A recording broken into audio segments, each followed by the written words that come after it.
What is the demand from the American side against Israel now? Stop murdering people in Lebanon. Stop blowing up homes in Lebanon. Stop invading Lebanon. Stop occupying Lebanon. That's it. Iran has refused to fly out to Geneva. They were supposed to be in Geneva today. J.D. Vance was supposed to be in Geneva today, and neither party has gone. And that is because Israel did not abide by the ceasefire and continued to blow up Lebanon. And there has been a swift response by Hezbollah in the process as well. Israeli Defense Minister Israel Katz on Lebanon. The entire first line of the Lebanese villages have been destroyed. We are destroying all the houses. The residents will never see them standing before their eyes again. There's no security consideration whatsoever. It's just pure fucking, it's pure conquest. It's pure revenge.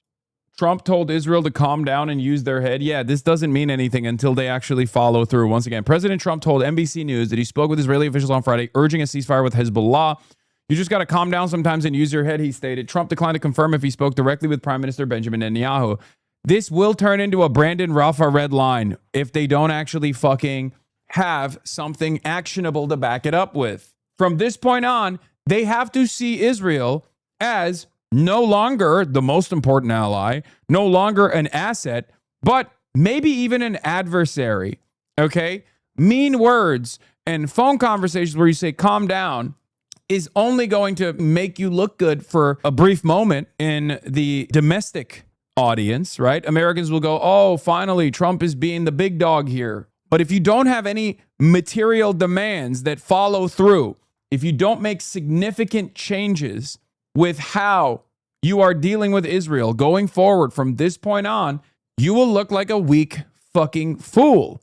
Israel loves making American leadership look like weak fools. The alternative here is if America is actually sincere about advancing this new MENA foreign policy, where we, the United States of America, are sitting in the driver's seat and not Israel, then they will either tell Israel to restrain itself and then follow through with concrete actions, concrete restrictions, or they tell Israel that they're on their own. Now, of course, this question was already asked Donald Trump.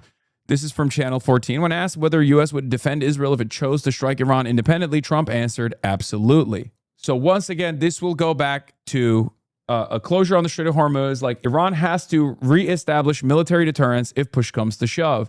If they don't do that and they go back to strategic restraint, as they had famously done so in the buildup to Operation Epic Fury, that will only lead to more domination and more bombing campaigns, more death, more destruction, and no deterrence established, and America basically dominating Iran over and over again.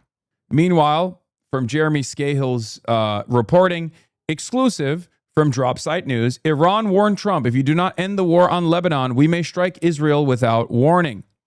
Israel wants that to happen. What matters is what will happen with America's security considerations for Israel. Okay? Will America turn around and defend Israel to the hilt if Iran strikes Israel? Or will America tell Israel to eat this and restrain itself? This is now the new chess piece. The board has changed dramatically, okay? If we go back to business as usual,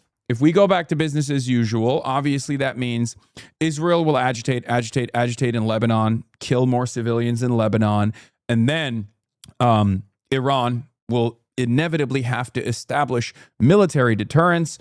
And in an effort to establish military deterrence, they will strike Israel directly. And when that happens, will America turn around and allow Israel to retaliate against Tehran? Because if America allows Israel to retaliate against Tehran, all of a sudden we're back to Operation Epic Fury, right? Strait of Hormuz is closed. All of the memorandum of understanding and all of the initiatives that both sides took in an effort to get to some kind of ceasefire talks will be cast aside. This is the goal of Israel. And for the record, Israel will take on that role of the spoiler. And John Hudson reports, here's John Hudson's scoop. He's the diplomacy and national security guy for Washington Post.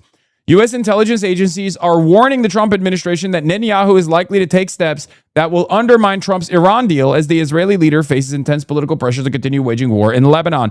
An intelligence report that circulated this week concludes that in the face of national elections this fall, Netanyahu's political survival is linked to showing his domestic audience that he will not withdraw troops from Lebanon and that he is intent on escalating. The report also describes Israel's frustration with the terms of the Trump peace memorandum, which undermine its broader objective of maintaining maximum pressure on Tehran. Trump administration officials insist that the terms do not prevent Israel from retaliating against Hezbollah if fired upon, that Netanyahu's concerns pale in comparison to the need to complete a deal and reopen the Strait of Hormuz to stave off a global economic crisis. U.S. intelligence warns Israel is likely to undermine the peace deal by continuing the war in Lebanon.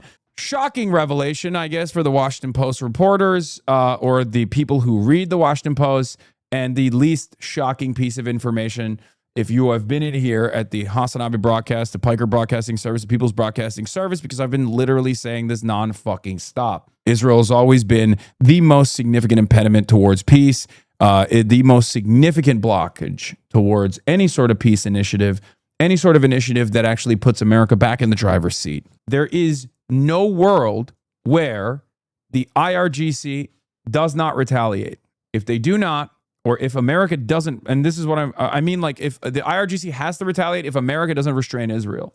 If they don't do that and they go back to the same old method of strategic restraint, America will perceive that as a weakness, and America and Israel can behave like bullies once again. All of this is in the hands of the United States of America. The United States of America holds all the cards.